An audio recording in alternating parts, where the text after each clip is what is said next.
Namah Om Vishnu Padaya Krishna Prastaya Bhutale Srimati Bhakti Vedanta Swaminiti Namne Namaste Saraswati Devi Gauravani Pacharani Nirvisesha Sunyavari Paskicha Desatarani Shri Krishna Chaitanya Prabhu Nityananda Shri Advaita Gadadara Shri Vasari Gaur Bhakta Vrinda Hare Krishna, Krishna Krishna, Hare Hare, Hare Rama, Rama Rama, Hare Hare. So,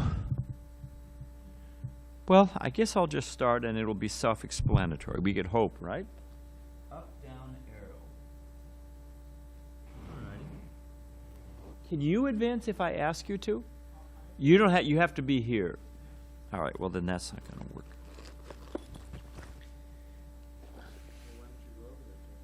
No. It's all right. It's all right. We'll sort it out. All right. So Srila Prabhupada is the Founder-Acharya. Yeah. See, because I can't see. I need somebody. Govardhan, is it possible? You just. Tapas, that works for you? Yeah. All right, let's go back. Back. There we go. Srila Prabhupada is ISKCON's Founder-Acharya. We say this phrase all the time. What does it mean, and why does it matter? We should, like learning a language, yes, no, very good. If that's all you know, you're going to get yourself into trouble. So we should know what it means and why does it matter, because Srila Prabhupada stressed it repeatedly. Now, recently we've had a visitor at the temple who has been giving this, you're going to see, I guess I'll say this, 1970, I'm 17 and a half years old, I'm at the the San Francisco Rath Yatra. That was the big Rath Yatra. And I had somebody who had been, can you do this later, Dravida Prabhu? We need everybody's full attention. Thank you. There was a, thanks a lot, Prabhu. Somebody sidled up to me, new young bhakta, and told me, did I know that Srila Prabhupada really was only presenting the blue collar, karma kanda, lower level of Krishna consciousness, and that they had just been in Vrindavan and heard higher truths. And because we had known each other in the ashram, he wanted me to be enlightened and not stay on the lower level of ISKCON, who, okay, fine, you're out there working hard distributing books, but you know, you're really depriving yourself of true and pure spiritual life. So that was kind of a shock. And I went to Vishnu Swami and said, you know, you just told me. And Vishnu Swami straightened me out. And we've had somebody here at the temple who's been a visitor coming to the temple. And they've been presenting this line. And it's been going on since Prabhupada started ISKCON and ISKCON took off. It's been Prabhupada said, how do you become a good shopkeeper? You got to have a whole bunch of pretty things in your window, and you got to say, I got the best and cheapest. I got a better product, and it costs you less. And oh, okay, well, I'll stop shopping here and I'll shop there. So it's going on, and it's going to go on forever. As long as ISKCON's growing and successful, we're going to have, on one hand, detractors are a sign of success. Although, you know, we just want to peacefully chant Hare Krishna and do our business service of Chaitanya Mahaprabhu. So that's kind of the scenery and the importance of this, because people get affected by it. So Srila Prabhupada is ISKCON's Founder-Acharya, and why did he stress it, and why does it matter? Next. Thank you, Tapas. So, of course, we know Prabhupada's position. He's delivering the message, you know, Teni Brahma Hridaya Kavaye, Krishna. Oh, where's the laser pointer? Do we have it? If we don't have it, it's all right. No, don't run yet. Thank you. So Krishna speaks to Lord Brahma, and you know how it comes down and descending to Chaitanya Mahaprabhu 500 years ago, Krishna himself. And from there it goes disciplic succession for the Goswamis, and it comes down Srila Bhaktivinoda Thakur, and okay, next. You have to be primed so there's not this delay. Maybe I'll just try to leave my finger here. Yeah. Yeah, just move closer so we don't have that delay, if you don't mind. So Prabhupada, of course, this is Prabhupada, a painting of Srila Prabhupada getting initiated by Srila Bhakti Siddhanta Saraswati Thakur. So Prabhupada's message, it is the message of Chaitanya Mahaprabhu, is the message of Krishna. And it's being presented with the gusto of Srila Bhakti Siddhanta Saraswati Thakur. Srila Bhakti Siddhanta Saraswati Thakur is renowned for his powerful presentation. He was called Nrsinga Guru. And Prabhupada used to sit, if you go to Mayapur, and we need a clock too. Do you mind, Gordon? When you go to Chaitanya Mahaprabhu's birthplace, when you go to, thanks a lot, when you go to Mayapur, now we have to be sure we can see it. Jeez. Well, yeah, I can't see it. When we go to Mayapur, you will see the house of Srila Bhakti Siddhanta Saraswati Thakur. And there's a balcony there. Of course, they made a room on half of it. But that balcony, Srila Bhakti Siddhanta Saraswati Thakur would stand on one corner, one end of the balcony, veranda, and make a powerful point. Then he would pace to the other side and defeat his argument. Then he'd pace back and defeat his argument. Like a lion, he would go back and forth, back, because nobody else could debate with him. Nobody was up to it. And when he was in that Nrsinga mood, he was so powerful that even the senior sannyasis were a little hesitant to go. They were, they wouldn't go out on that veranda when he was in that mood. Prabhupada would go out there and sit, and he would sit in one corner, and Prabhupada would listen. And his godbrothers would say, fools rush in where angels fear to go, meaning they were angels and they were advanced, and Prabhupada was foolishly going out there. Prabhupada said, fool I may be, but I want to hear. And Srila Bhakti Siddhanta Saraswati Thakur liked it very, very much. So Prabhupada is in that mood, and he presents it. Next. We're back to next, sorry. So Prabhupada was predicted, it's predicted by Chaitanya Mahaprabhu in the Chaitanya Mangala. It's also Srila Bhaktivinoda Thakur. This term Senapata Bhakta, which means a great general in Chaitanya Mahaprabhu's line, will appear. So it was later on, Prabhupada, it's a blissful story, but Prabhupada he had a team that he would go out and they would raise money, and they actually got the Gaudiya Math Temple in Allahabad going. Prabhupada raised the funds, so many things. So they said this, the sannyasis that were there preaching went to Srila Bhakti Siddhanta Saraswati Thakur. And they said, this Abhay Baba was so expert, he should be the president of the temple in Allahabad. Make him the president, he's expert. And Srila Bhakti Siddhanta Saraswati Thakur said, no, I don't want him mixing so closely with you. Later on, he will do everything. Later on, he will do everything. So Prabhupada was noted, was marked, and confirmed. Next. So Prabhupada is delivering that same message perfectly according to current time, place, and circumstance. Prabhupada, was in New York. He was in Times Square. Prabhupada was in San Francisco. Prabhupada stayed with Sally Aller. There's a famous letter that Prabhupada wrote, and when he was staying at Sally Agarwal's, and it's Prabhupada giving a description of American culture. It's like Hanuman behind the lines in Lanka, when he was checking out the Ravana's fort. Prabhupada talks about the roads. He talks about the American mentality. There's so many churches. He says they're pious by nature, but the churches are empty because they're not getting solid answers. I mean, Prabhupada, he explained, Prabhupada was getting his health there at Sally Agarwal's. He wasn't wasting his time. He was getting his health, and he was checking out the American society and American mentality.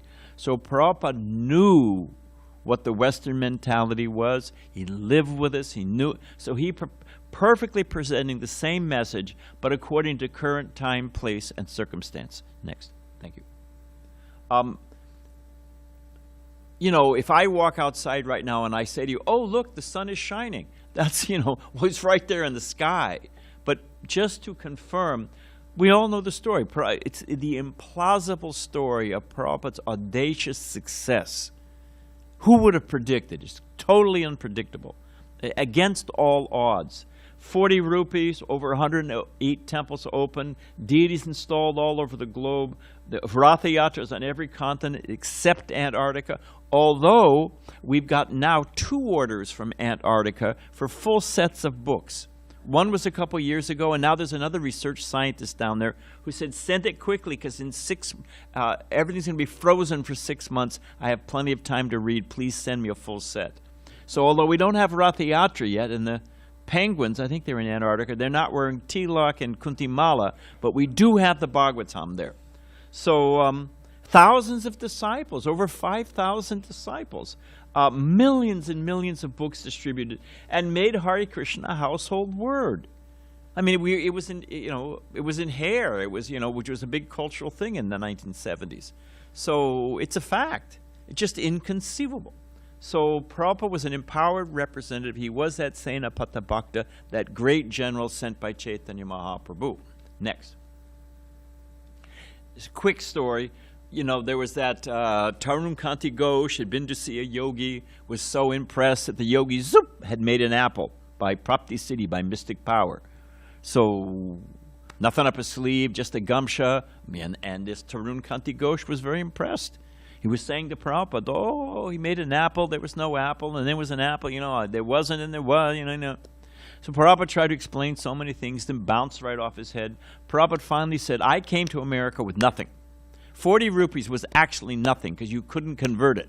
All Prabhupada had was the $40, $20 from that captain of the ship. $20. That's all. And Prabhupada got a sack of coins to deal with the bus from Sally Agarwal or Mr. Agarwal when he got to. That's it. So Prabhupada said, I simply sat down in New York in the park, sat on the hot cement because they wouldn't let him sit on the grass. Hey, buddy, get off the grass. One of the New York's finest, one of the police officers. So with nothing. And Prabhupada said, simply by this chanting. He said, so many devotees came. So many books came. So many festivals came. So many deities. And then Prabhupada said, in so many temples. And then Prabhupada said, and in every temple there are so many apples. Apple halava, apple chutney, apple, So to make one apple, must be Bhagawan. But to open temples all around the world, it's just inconceivable. Now it's there and we accept it, but it's absolutely inconceivable. Next. There were so many versions of Bhagavad Gita, hundreds. There literally were hundreds of versions of Bhagavad Gita all over the world. But they didn't make one single devotee. Prabhupada translate Bhagavad Gita, gives his commentary, and people who've never met devotees are becoming devotees. It's just like, and it's still happening. Prabhupada's Gita makes devotees. Because that's the conclusion. Surrender to me, become my devotee. Masucha, no fear, no anxiety. Do it now. Okay, next. So there's a purpose. We're just giving you to establish Prabhupada's position. And Prabhupada was meditating in Vrindavan. He retired from life. Everything was settled. He had no money. How to do it? So he was meditating on. Prabhupada would look out the window of his quarters. We'll see that picture in a moment. And meditate on the samadhi of Rupa Goswami and the Bhajan Kutir, thinking, how will I take this message? We are Rupa Nugas. We're followers of Rupa Goswami. How will I do it? Next. So we see here's Prabhupada looking out that same window, looking out into that courtyard. Prabhupada used to go into that courtyard. Gopal Chand Maharaj, now he's passed away, one of the Mahants at the Radha Damodar temple, said that he would hear in the evening sometimes, late at night, early in the morning, before the sun rose, Prabhupada would be sweeping in the courtyard, sweeping in front of Rupa Goswami's samadhi and crying for mercy, praying to Rupa Goswami, and crying. Next. And here we see, here's Rupa Goswami, that same window, appearing to Srila Prabhupada. It's a whole blissful story. And Prabhupada confirmed it. He said, that is common knowledge. He didn't want to talk about it. You know, but Rupa Goswami came, and Rupa Goswami told him, you go to the West. Just go to the West. You go. He said, write those. Rupa Goswami told Prabhupada, you write those books, you go to the West, we will take care of everything else. That's what Rupa Goswami, appearing before Srila Prabhupada, told him. You write those books, you go to the West, and we'll take care of everything else. And lo and behold, so it happened. Next. So, and it wasn't easy. Prabhupada's bravery and his compassion. I mean, here's that famous picture, Prabhupada's, there's hippies, there's Ukrainian, who knows what, refugees. And there's Prabhupada delivering that same message. The Victoria Memorial, and I'll make it short, but Prabhupada climbed to the top of that thing, some bamboo scaffolding as a young boy, and the devotees, it's 16 stories tall. You can Google it, you'll see it, Victoria Memorial in Calcutta. And they said, Prabhupada, you can hear the morning walk. They said, Prabhupada, you must have been very brave. Prabhupada said, and I am still brave. Otherwise, how have I come to your country all alone? There's another tape. Prabhupada speaking in San Francisco. When they asked Prabhupada, what is a hippie? And Prabhupada said, something extraordinary. Prabhupada was living with these people, LSD, so many things, And some lady stands up, could have been a man, just happened to be a lady, I'm not picking on women. Some lady stands up, crazed on drugs, and says, I suppose you think you're God, and he's just shouting at Prabhupada. Completely goes off. And if you ever... Prabhupada was, although we think of him and we experience him, and when he was on the Vyasasan as the representative of the Sampradaya, he was like a lion, and Guru means heavy. But Prabhupada's physical stature, he wasn't, he was 5'6", 5'7", something like that, and he was a slender sannyasi. So, he was an elderly gentleman. So you can picture, saintly, refined Srila Prabhupada just trying to help these people. And this woman is shouting at him. And you hear Prabhupada say in his mic, softly to himself, it is the darkest of darkness.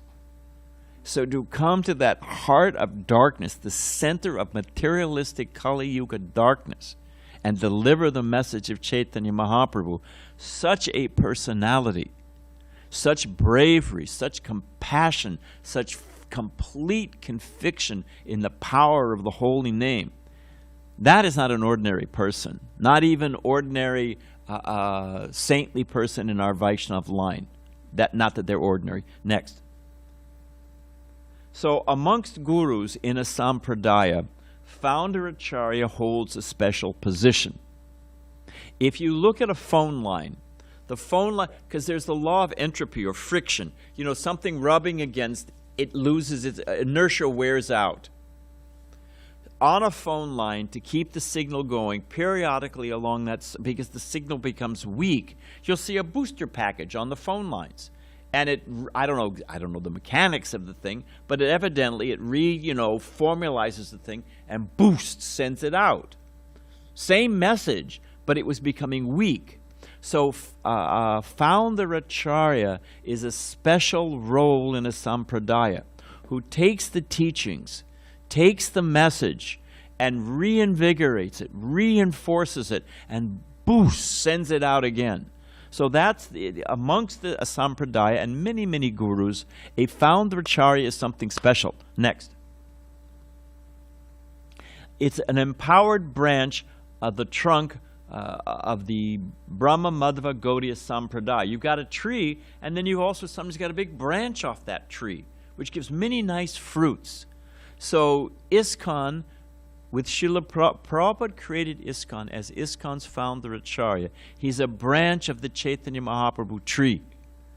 And a branch is part of the tree, but it has its individuality as well. Next. So Prabhupada's position is Founder-Acharya.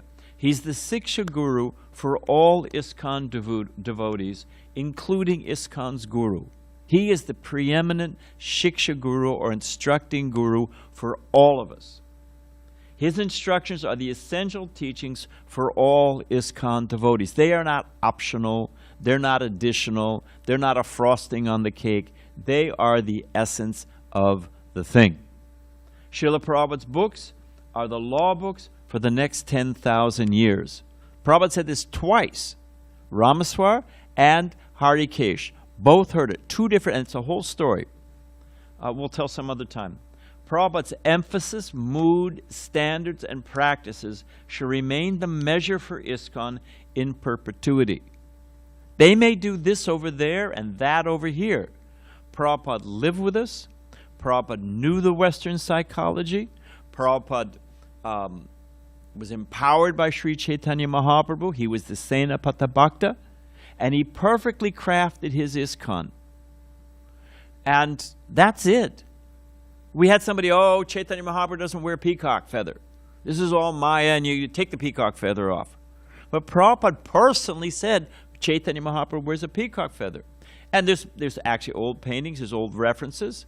And one of the reasons is so that we don't become sahajiyas, so that, taking things cheaply. That we understand, yes, Chaitanya Mahaprabhu, he's in the mood of a devotee, but he's the Supreme Personality of Godhead. He is the same Krishna. So there's a reason for that. We don't spend our time crying in the bushes in Vrindavan, thinking that we're Radha and Krishna. We'll get into that in a second. Because that wasn't Prabhupada's mood. We don't spend our whole time doing puja. There's other sampradayas that do that, and we offer our respects. But Prabhupada is our Founder-Acharya. Prabhupada wanted us distributing prasadam. He wanted us distributing books. He wanted us distributing the holy name. As his spiritual master said to him, good for you and good for others. We're young. We're passionate. We need to burn off energy. Prabhupada said, you'll simply sleep. You try. And also, well, we'll get into it in a second. I don't want to say too much prematurely. So Prabhupada's emphasis, moods, standards, and practices, they shall remain the measure for ISKCON in perpetuity. Next. Prabhupada crafted ISKCON as a boat. The rigging, the sails, the charts, to sail perfectly. When Prabhupada told us Mangalartik, just like the tune we sing for Mangalartik, Prabhupada said this is the morning tune. That creates a mood. There's a reason why we sing that tune. So all of those are factors like the rigging, the planks, the steering wheel, the keel, the rudder. All of these different things create the ISKCON boat. Prabhupada, you see this is a dam. What happens if that dam goes, if that's gone? There's a flood. All that water is gone. So Prabhupada said that when Prabhupada gave us the letter for Mangalarti, that you're going to get up, you're going to go to Mangalarti, and this is the morning program, we're going to have Bhagavatam class, we were shocked. When I moved in the temple, there was we got up around 6:30, and we had Bhagavatam class at 7. That was the morning, 4:30 in the morning, what? That was a real surprise. And thank heaven for it. But Prabhupada said this is a bulwark. It will protect, bulwark means it's holding it back. It will hold back Maya. So the way Prabhupada crafted ISKCON, everything we do, the morning program, the evening program, the way 16 rounds a day. So there's other Gaudiya Math groups, they don't chant 16 rounds. They say try for it, but you can chant 5 rounds, or they have different initiation standards. There's others that's which fine for that, but they chant on japa all day long. So there's all kinds of different. Do whatever you want. But we're in the ISKCON boat crafted by Srila Prabhupada. And we have full confidence that this boat is sufficient. It's fully sufficient to take us back to Godhead. So fine, do whatever you want, but not here. We'll get there in a moment. Next. These are from some GBC resolutions. GBC resolutions on Srila Prabhupada's position. And I quote, ISKCON's founder, Acharya Srila Prabhupada, is the preeminent and compulsory Siksha Guru for all Vaishnavas, gurus, and disciples in the society. I mean, you can't be any clearer than that. Everybody. Compulsory. Preeminent. Next. Members of ISKCON should understand Srila Prabhupada's teachings and be faithful to them. Lessons from all others, even our exalted predecessor acharyas, should be understood through his teachings. They're on a morning walk. The devotee says, oh, Srila Bhakti Vinod Thakur is my favorite author, favorite writer. Prabhupada said, second favorite. Now, Prabhupada was humility personified. I mean, there's just so many examples.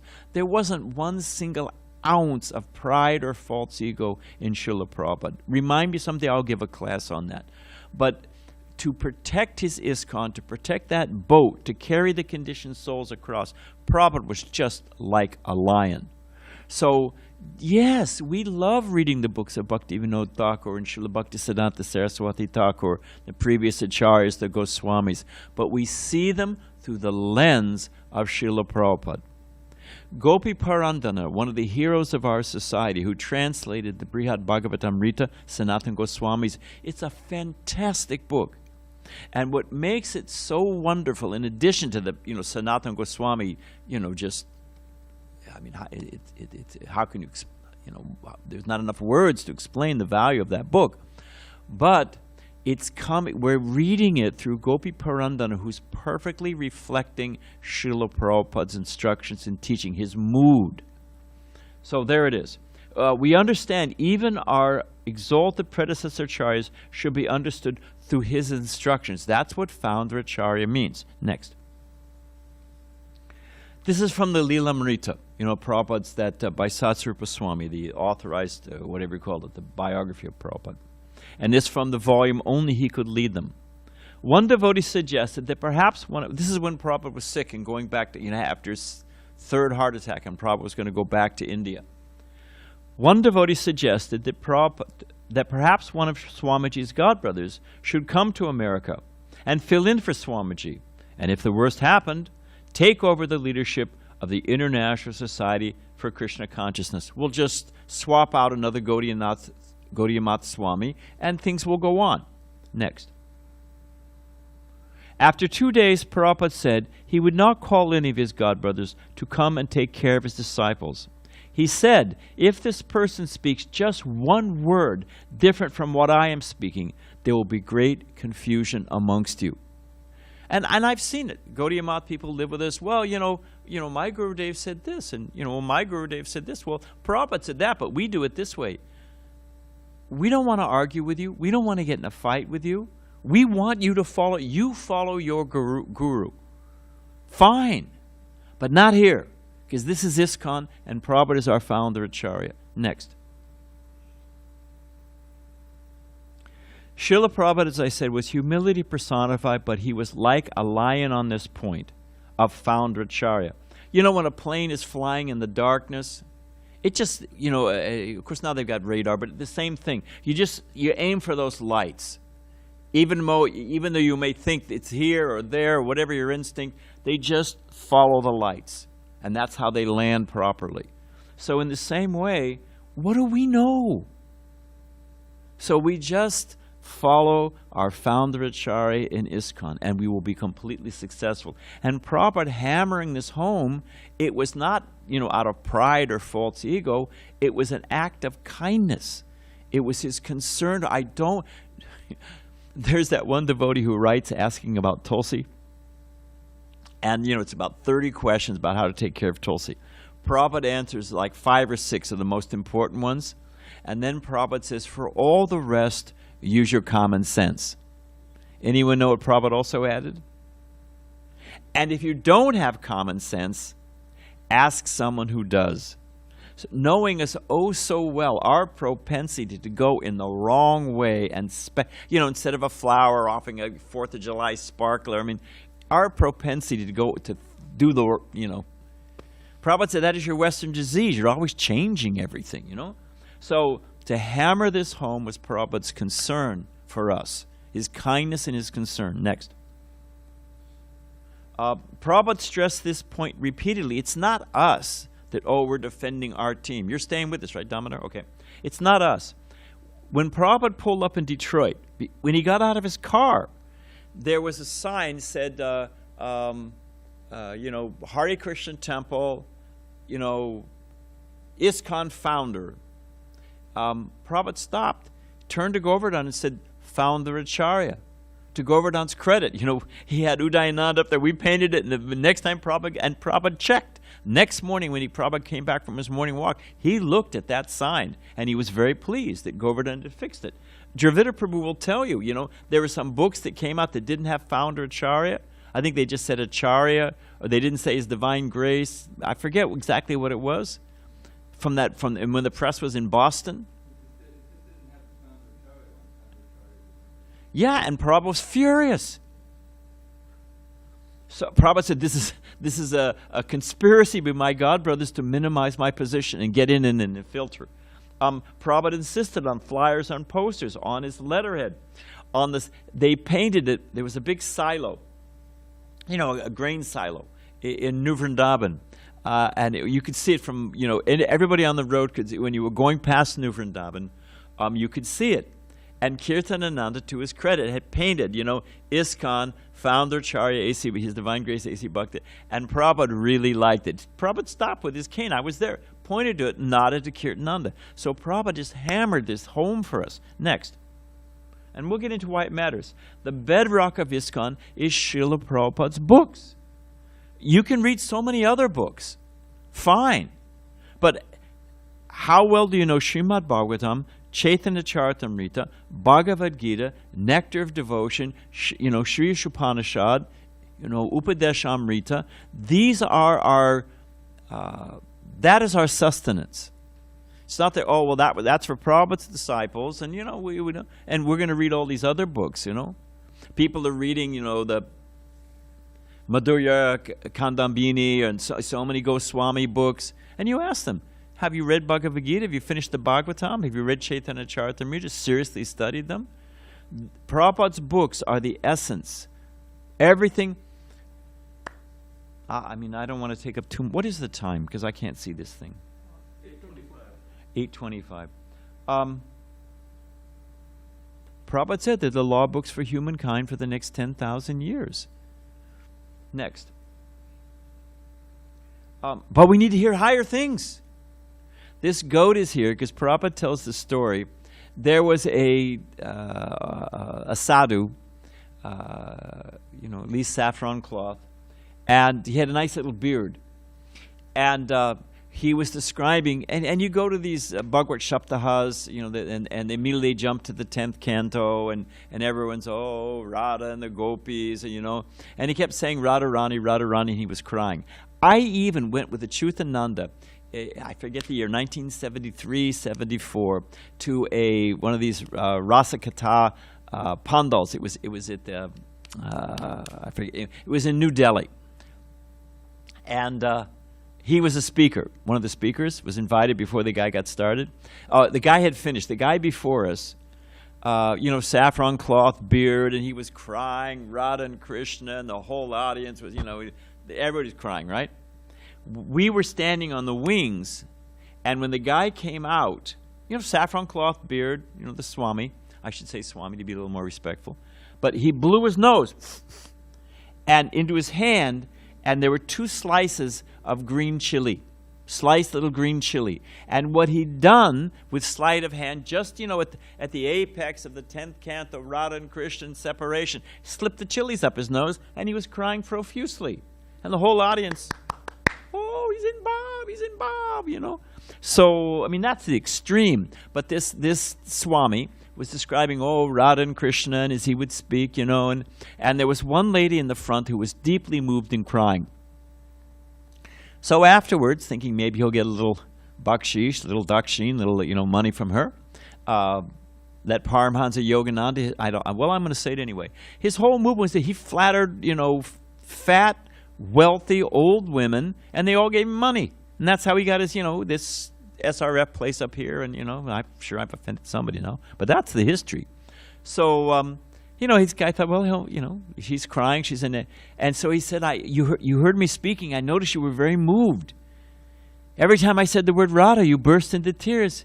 She said, yes, yes. She said, when I was a little girl, I had a goat. That's why I have a goat here. I had a goat named Radha. And she had a little beard, and you have that little beard. And when you say Radha, Radha, and I see your little beard, I think of my goat, and I miss her, and I'm crying. So he thinks she's, we're not on that level. And even if we are on that level, which we're going to get into a minute, it's a whole other thing. So, we think, I want to hear higher things, but, that criticism of ISKCON, that, Prabhupada's books are basic. We'll get into that in a second. Keep going. Thanks. Yeah, next, sorry. There's different criticisms. Here's what we hear from the Radhakund Babajis. They're living in Radhakund. They're meditating on the intimate pastimes of Radha and Krishna, the gopis sporting in the water at Radhakund. You read Upadesh Amrita, the last verse, the pure Krishna prema of Radhakund.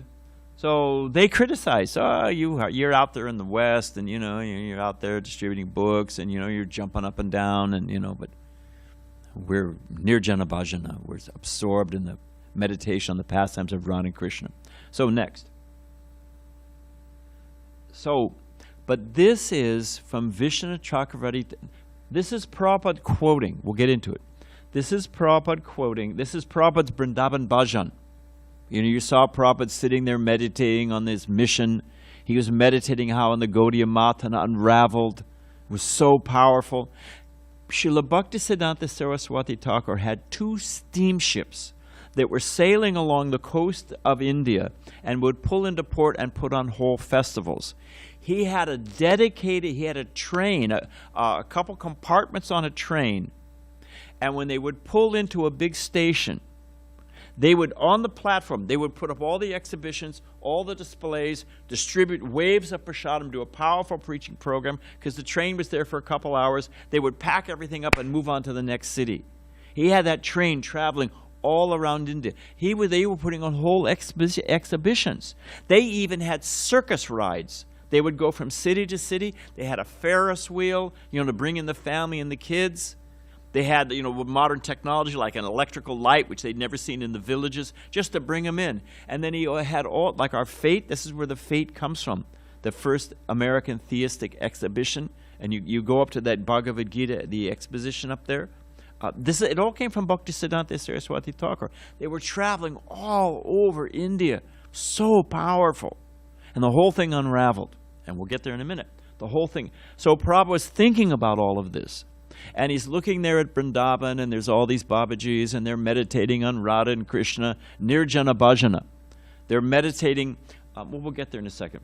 Well, the Madhurya Kandambini is by Vishnu Chakravarti Thakur, and it describes the pastimes of Radha and Krishna and how to meditate on them.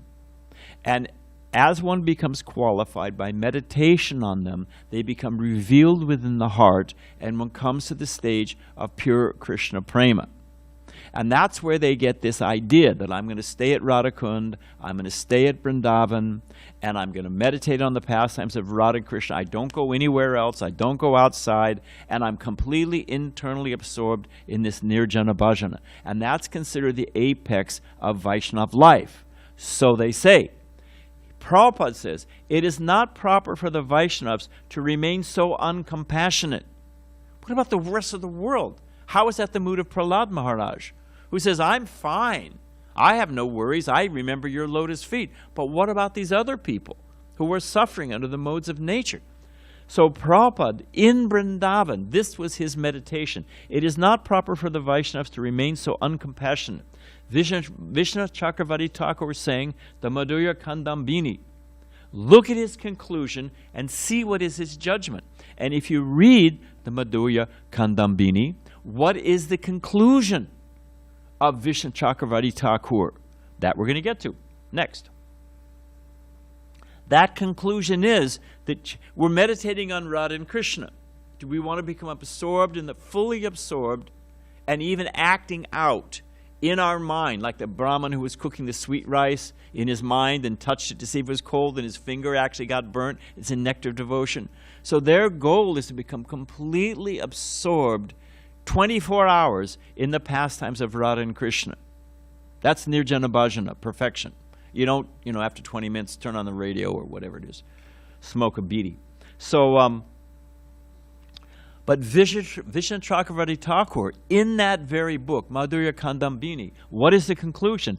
That Radha and Krishna, the goal of your meditation, they've combined as Sri Chaitanya Mahaprabhu. Next. And meditating and serving the Sankirtan mission of Sri Chaitanya Mahaprabhu is the perfection of that Nirjana Bhajana. I love this picture because you see, here's what's going on, Radha and Krishna. But Chaitanya Mahaprabhu's Sankirtan movement, you notice how they're all in the same poses? It's the same thing. You want to meditate on Radha and Krishna. Radha and Krishna have combined as Chaitanya Mahaprabhu. You meditate on the Sankirtan pastimes. Become absorbed in the Sankirtan pastimes of Chaitanya Mahaprabhu. That means distributing books, distributing the holy name, out there mixing it up with the conditioned souls, thinking, meditating on Chaitanya Mahaprabhu, Jagai and Madai. That's Nirjana Bhajana in this age. And it's confirmed by Vishnu Chakravarti Thakur in the Madhurya Kandambini. That's what, and that they completely missed it, the Radhakunda Babajis. So, next. Now we have Gaudiya Math. They say the same thing and more. They say the same kind of thing. This is Prabhupada sitting with some of his godbrothers. And I'm sorry, only for the purpose of making this point, I have to say these things. Next. So, I've heard it myself. I personally heard it. Well, Srila Prabhupada is only up to Sakya-ras, friendship. And what is the proof? And we can take, it's just a shopkeeper. Oh, that only has 3 apps, and this has 8 apps. So, you for the same price, I can give you this. Oh, okay, well, I'll go buy that, And it has a longer life, whatever. It's just showmanship and promotion and propaganda, frankly.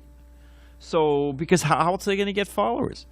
And that's the name of the game, after all. Get some cheap followers. It's described there in the Upadeshamrita. So they say that, I can bring, or Siddha Pranali. Prabhupada said, first deserve, then desire. Siddha Pranali means at initiation, they tell you what your eternal rasa is in the spiritual sky. That's called Siddha Pranali. We had that one guy who was going off to the Radhakunda Babajis, one of our sannyasis. Giriraj Maharaj tells the story. And he thought, you're a dancing peacock and you're dancing in the rasa. The guy's there in his kopans, meow, meow, standing like a peacock on one leg. Giriraj Maharaj, no, you're out, you can't be doing that. And they just, anyway. So they say only up to Sakya-ras. And I've heard it personally. I've talked to devotees. You're in there Vrindavan long enough, they'll sidle up to you, and and you hear it. So they ignore, they're only up to Sakya-rasa. They completely, this is Radha Giridhari, by the way, they completely ignore the fact that Srila Prabhupada installed Radha Krishna deities all over the planet. Dozens of beautiful Radha Krishna deities. Well, but in Vrindavan, when the dust hits the road, when the match hits the incense, in the Dham, he only installed Krishna and Balaram. He would not go higher. That was his level of realization. And, and they perfume it in this way, but that's what they say. Next. But they completely misunderstand Prabhupada. Because they're not the Senapata Bhakta, because they're not transcendental strategists. Chaitanya Mahaprabhu was a transcendental strategist, obviously. When he saw this, the impersonals were escaping, he took sannyas, so that nobody could escape the loving network. Prabhupada was, because of his burning compassion, He was always calculating. We should always be planning. Wait, how do we get more devotees? How do we distribute more books? How do we make our presentation better? That's the meditation, the Nirjana Bhajan that'll take you back to Godhead. So they completely missed the point that where the Krishna Balaram temple is called Raman Redi. Raman Redi means pleasing sands. And Krishna and the cowherd boys like to sit in that cool sand. That's the Leela Stala. That's the activity of that place in Vrindavan. Prabhupada said every day at 3 o'clock in the afternoon, Krishna and the cows come through Raman Reti. We may not see it. The little ant doesn't know we're giving Bhagavatam class. Doesn't mean we're not giving Bhagavatam class. So Prabhupada knew the Leela Stala, and out of respect for that, he installs Krishna Balaram. They completely misunderstood it. Next, and here's the real reason. Prabhupada said there's so many Radha Krishna temples in Vrindavan. There's over 5,000 different, big and small, different temples. So many. This is the Transl skyline with the Yamuna, May we soon be able to return. So, there's so many Radha Krishna temples. Next. Prabhupada said Krishna Balaram temple will be very attractive. It's something new, something special. We've seen so many Radha Krishna. Let's go see the Krishna Balaram temple. And it worked. As soon as the temple opened, it was packed full of people. And now it's the busiest temple, more than Banka Bihari. It's the biggest temple in Vrindavan, the busiest temple, and people love coming. It is a statement now in India, ISKCON standard. Oh, is the temple ISKCON standard? With 6 artis and super clean and prasadam distribution and philosophy and, young devotees bouncing off the walls with kirtan. Oh, I want to go where there's life. Is it ISKCON standard? You hear it all the time as a compliment. So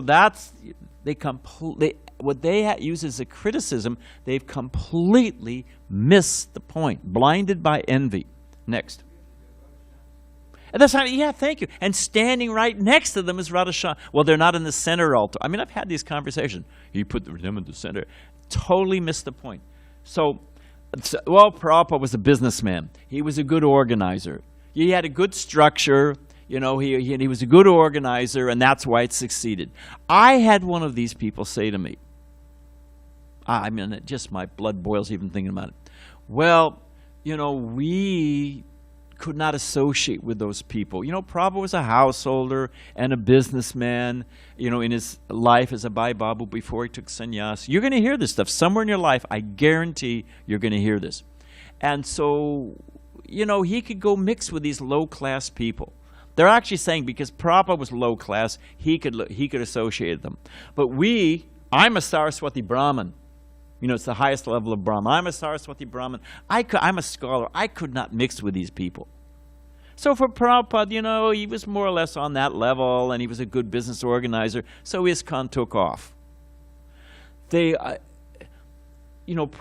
getting on that boat with oats and some potatoes and figuring he had enough to live for a month, maybe 2 months.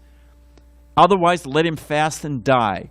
But I've got to deliver these people. I've got to make the attempt. My spiritual master ordered me. I have to go. You read that, Markandeya Bhagavad Dharma, presenting Krishna consciousness in the West, that poem that Prabhupada writes, and his heart is just crying for these people. So, here's Prabhupada, 26 2nd Avenue. Just talk about, a stranger in a strange land. Prabhupada's like, like he fell out of the sky. How was he possibly walking on this corner, And you see, there's a phone booth. Just inconceivable compassion. And they dismiss it. Well, he was a good organizer, and, he was, a businessman household. He could associate with these people. It's actually deeply offensive. It was unparalleled compassion and his profound faith, which they did not have, frankly. Next. We're close to the end. And they say they haven't read Prabhupada's books. One of these Gaudiya Mat sannyasis who was railing on and on and on about how Prabhupada's books don't contain this conjugal ras and these, all these higher levels. Not now, Mataji, no circus, please. Just go, but don't distract. Sorry to ask.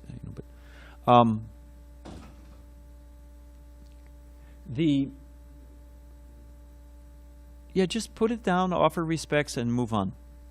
And make sure she gets some prasadam. I asked, have you read Srila Prabhupada's books? Have you read Chaitanya Charitamrita? And the man, because he knew I was going to ask him follow-up questions, said, no, I haven't read it. And others, there's so many, there's Radhakund Babaji's, they have not read Prabhupada's books. The Antya Leela, I mean, right in the beginning, it's describing the whole mood of Radha and Krishna and why Chaitanya Mahaprabhu came and what he wanted to experience. That's right there in the Adi Leela. But in the Antya Leela, I mean, it's all through in the Madhya Leela, you know, in the garden in Puri with the king and what the king is reading. It just pours out at the Ratha Yatra. It pours out with Vipralambha, the ecstasy of separation in the mood of conjugal love. They haven't even read it. Nectar of devotion. I mean, come on. So they haven't even read Prabhupada's books. They don't know what's in Prabhupada's books. They don't know what Prabhupada's teaching. But they try to poison. When Hamlet, the king in Hamlet, was killed by pouring poison in his ear while he was sleeping. That's Hamlet, Shakespeare. And they pour this poison in the ear, and we're innocent, and we take it in. But this is the history, this is the background, this is the truth. They haven't even read Prabhupada's books. And if you read Prabhupada's books carefully, I've been reading Prabhupada's books for 50 years, and every time I read them, they're more. Has the book changed? What's changed? Hopefully, yes. My consciousness has changed. Prabhupada is like a diamond. Every you turn it, it catches the facet to catch the light differently. Everything is in Prabhupada's books to the teachings of Lord Chaitanya, which came out in what, 1968. And you read the conversation with Ramananda Roy and Chaitanya Mahaprabhu in the conclusion, you are on the highest level of the ecstasy of the gopis. Fully explained. Thank you very much, Damodar. So, I mean, it's so bogus. But if you don't know, there's a saying that the best defense, Thomas Jefferson, the best defense against tyranny is a well-educated public. If you don't know, you'll be exploited. The best defense against tyranny is a well-educated public. So if you're educated to what you're going to hear, and you understand the truth, and you read Prabhupada's books carefully, scrutinizingly, this stuff just bounces off you. You think, what? And you can convert them. Next.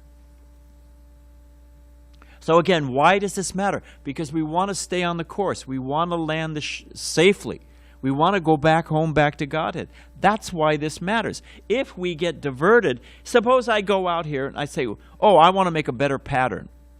And I go out and move all those lights around, and instead of landing lights, it says, hi, welcome home. Is that going to help them out? Hey, it's a nice greeting. They're going to crash and everybody's going to die. Okay, next. That's why this stuff matters. If you pull one thread, the whole fabric eventually unravels. If we minimize and wander off the path of Prabhupada's instructions and Prabhupada's teachings and Prabhupada's books and Prabhupada's position as the preeminent Siksha Guru, instructing Guru for everyone. All of our ISKCON Gurus, everybody. The whole fabric of ISKCON unravels. Next. And it happened. How to avoid repeating the Gaudiya Math history. Prabhupada's meditation on it. And we don't want to repeat it. And what is that history? We don't belabor it, we don't go into it, but because we're being challenged, we've got to defend ourselves. Next. Srila Bhaktisiddhanta Saraswati Thakur himself, December 31st, 1936, form a governing body, 10 to 12 persons for managing the mission's work. Form a GBC, a governing body, and that's how the mission should go on. Next. Prabhupada writes right in his own books, Bhaktisiddhanta Saraswati Thakur, at the time of his departure, requested all of his disciples to form a governing body and conduct missionary activities cooperatively. Right in the books. Next. Despite the spiritual master's order, this is continuing that purport, to form a governing body and execute the missionary activities of the Gaudiya Math, two unauthorized factions began litigation that is still going on after 40 years with no decision. One of them said Kunja Bihari Baba, who later on became Tirtha Maharaj. The other was Vasudev, and they should be the Acharyas, and forget this governing body. Everybody should be under that single Acharya. And immediately, of course, there were two different people competing, and they went to court, and they're still in court. Indian legal system. Next. We made the mistake, and I'm going to read a letter by Prabhupada wrote to Rupanuga. We went, because it's come up, because the name has been mentioned, we have to say something. Because this person has been going around saying and quoting this person. Mistakenly, and it was a painful mistake, and Dravida and anyone who lived through it, Vijay, we can tell you. They went to Sridhar Maharaj, and he said a Diksha Guru cannot be under the GBC. You can't have a Diksha Guru under anyone, he's absolute. So they have no vision of how you manage an international society with hundreds of gurus. How does that thing, instead of splitting off into little parts, little kingdoms, each ruled by a single guru, how do you weave a worldwide society for generations forward? Bhaktisiddhanta Saraswati Thakur, Srila Prabhupada's genius, you have a governing body, senior mature devotees, and they manage collectively, and everybody's under it. This is the troubling advice from Sridhar Maharaj that gave us the devastating Zonal Acharya days. ISKCON split into all. If we are in the Zonal Acharya days, you could not get initiated by anybody but the single guru who was the GBC for this area. If you wanted to get initiated by somebody else, you had to go there. You had to leave the zone. It's certainly in Bhagavan's zone, you had to leave. You know? Because there was only one. It was just like a conveyor belt. There was no free will. There was no choice. It was really horrible. And ISKCON practically, it was a very difficult time. Next. And here's Prabhupada writing in 1969. He's meditating how to avoid the shattering of the Gaudiya Math, how to avoid it. 1969. In the future, we will form a central governing body for the whole institution. Next. Now we fast forwarded. 9 days before Prabhupada's departure, it's recorded.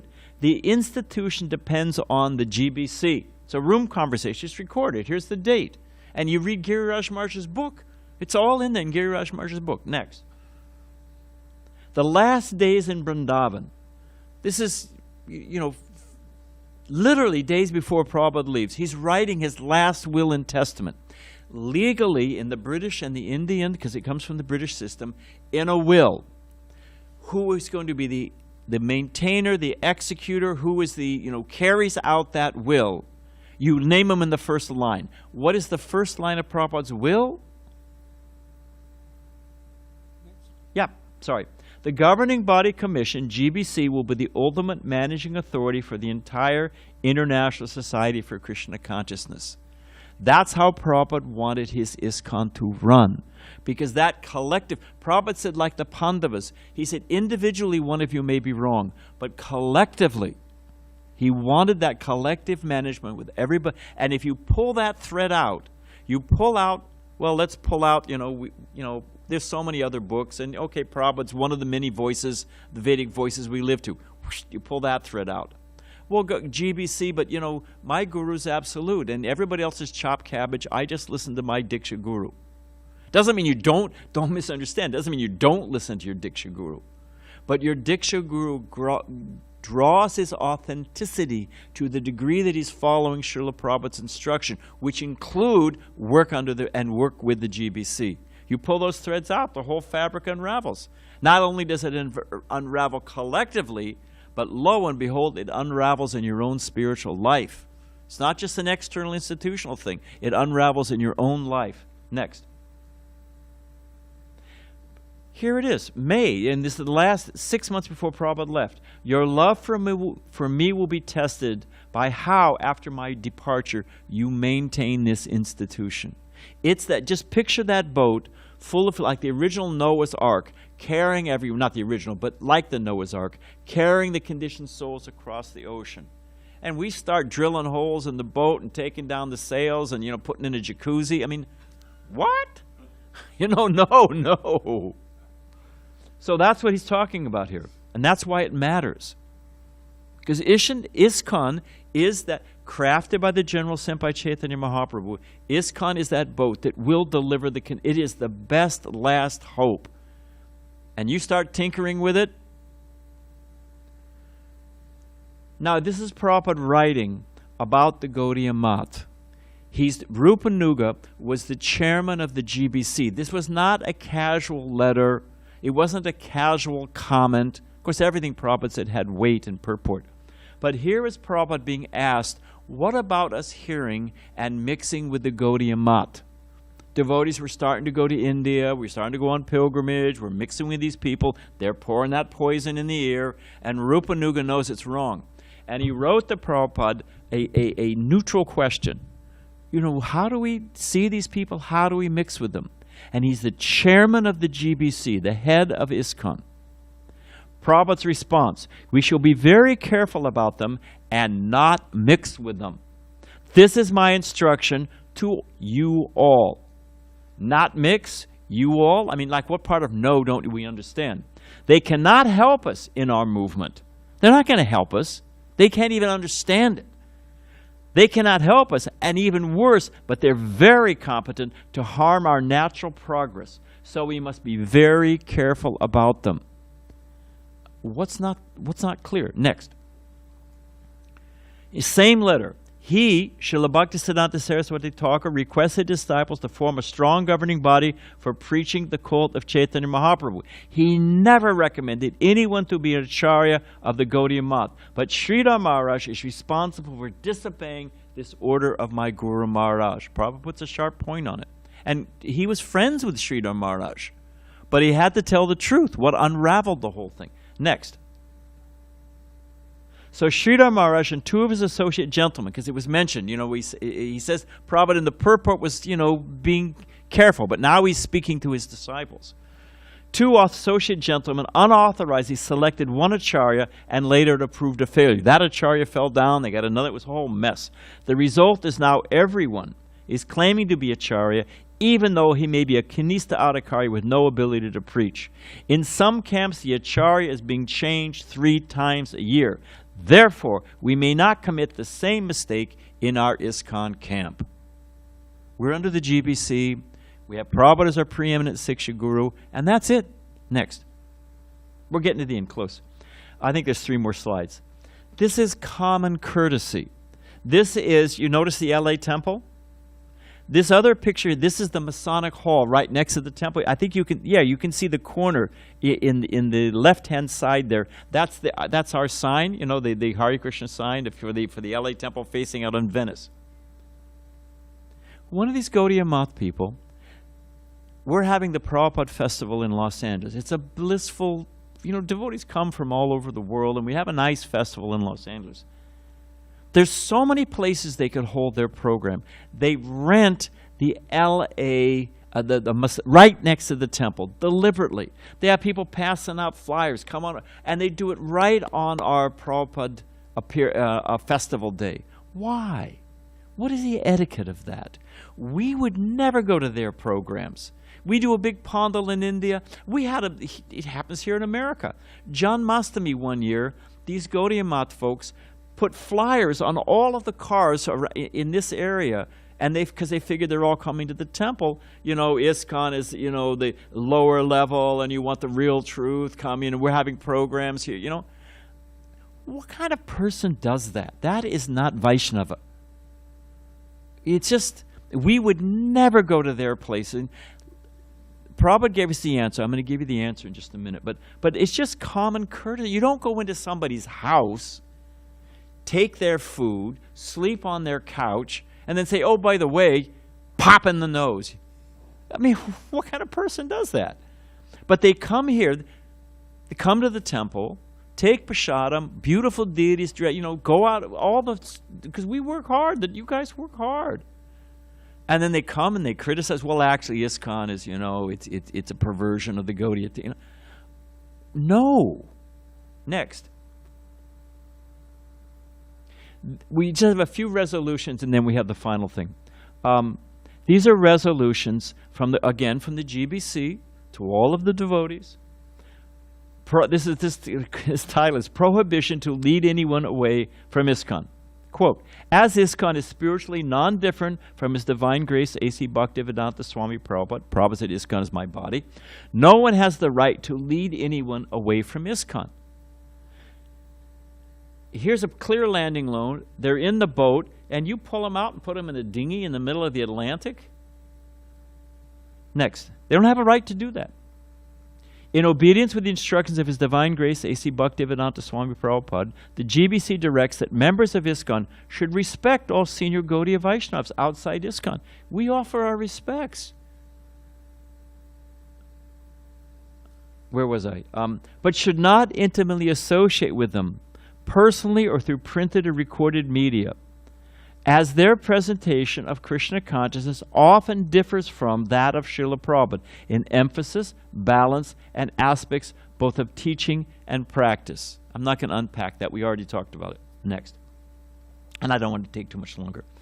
Those who continue to act in violation of this resolution are subject to sanction by temple presidents and GBC zonal secretaries, who may exercise their discretion to prohibit such devotees from living in ISKCON properties or participating in ISKCON functions.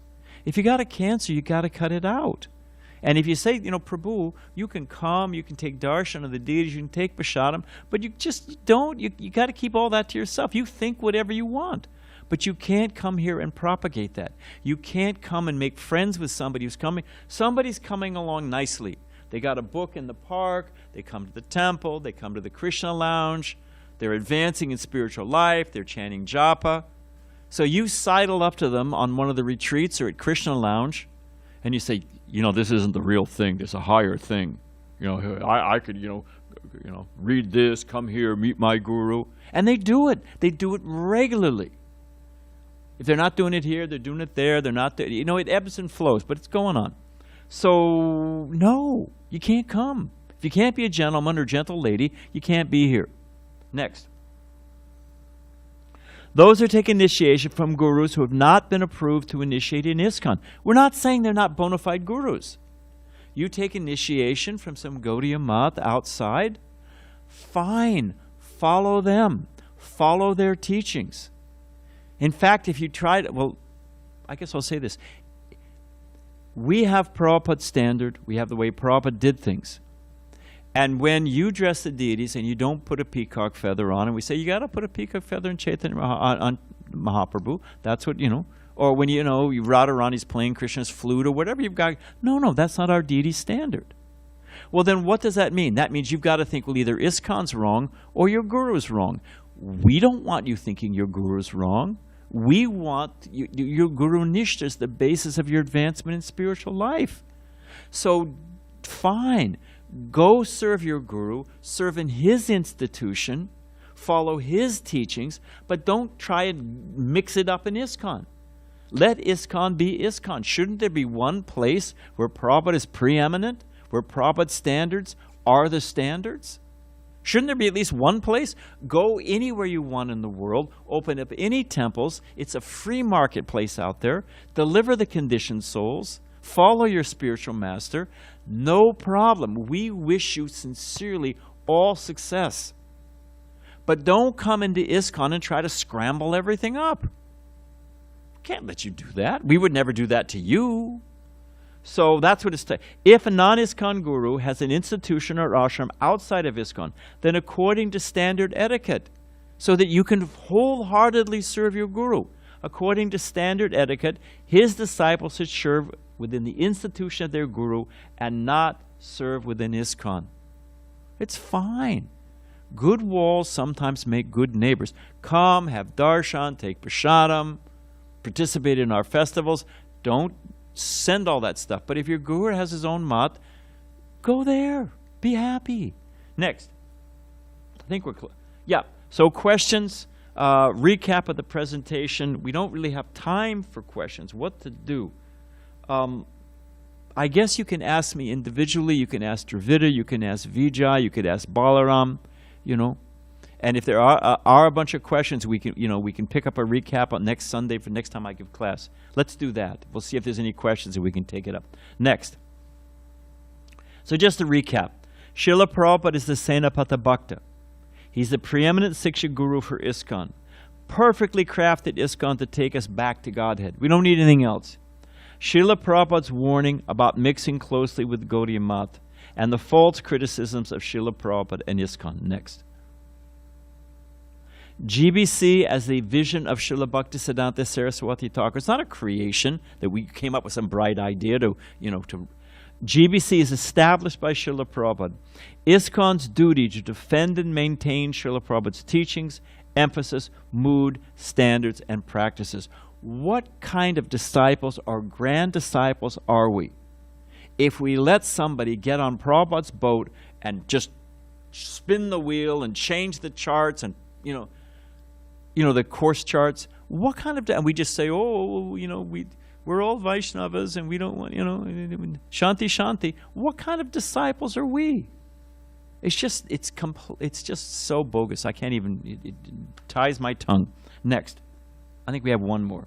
Oh, defending Srila Prabhupada's position to stay under the shelter of his emphasis, mood, standards, and practices, essential for ISKCON as a united society. This powerful movement. Next slide. Prabhupada said this personally. There were 4 sannyasis who got influenced by the Gaudiya Math. This is not, I don't remember the year, 73, 72, huh? 70. Was it 70? Okay, I think he's right, actually. And Prabhupada told them, he wrote a letter. East, west, north, south, pick a direction, but not here. These were senior members of, they recovered, they came back, they did fantastic service, they apologized, everything worked out fine, by their sincerity and Krishna's mercy. But when they were mixing in Gaudiya Math stuff and minimizing Prabhupada's position, which means minimizing his instructions and reading his books, Prabhupada personally told them, not here, east, west, north, south, pick a direction, but not here. And that is our duty. Fine, it's a big world. East, north, south, west, pick a direction. Go, preach, deliver the conditioned souls. But don't come here and try to change what Prabhupada gave us. That's our duty. And to not speak up means we are failing Srila Prabhupada. It is not, we're just nice to everybody. No. Okay, next. I think we have one more. This is essential to continue ISKCON's sacred duty of powerfully delivering the mercy of Sri Gaur Nitai to the world. ISKCON is spreading Krishna consciousness all over the world, powerfully. And that's because it's a united movement. We're working together internationally. Internationally, we raise the money, to buy Prabhupada's birthplace.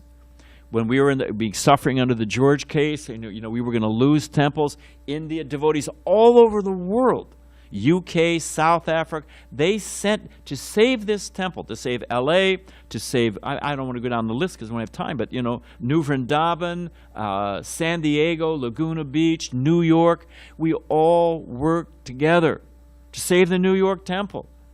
So because it's a united society, picture that boat. And because we all were holding it together, it's spreading Krishna consciousness all over the world. And I'm going to let somebody come along and tinker along with the whole thing, sink the whole boat, like the Gaudiya Math was sunk, because, you don't be so passionate. Don't be so attached. What? And you're drilling holes in the ISKCON boat? So there it is. So I think we have one more slide and that's it, I think. Next. Srila Prabhupada, ISKCON's Founder-Acharya, preeminent Siksha Guru. I selected this picture because I don't have the laser pointer, but you see the devotee in glasses right behind Prabhupada? Anyone know who that is? That's our Yamunapati. chairman of our temple board when he was a brahmachari traveling with Radha Damodar distributing books. So, but this is, the effulgent Srila Prabhupada. We just follow him and distribute his mission and his message. We'll go back to Godhead. They'll go back to Godhead. We wish well to everybody else, northeast, southwest. We wish you well. But ISKCON, we have our Founder-Acharya, and that's it. So thank you for sitting so patiently. I'm sorry it went over a bit long, but it's important that you know this. Thank you very much. Hare Krishna. All glories to Srila Prabhupada. Oh, and I've got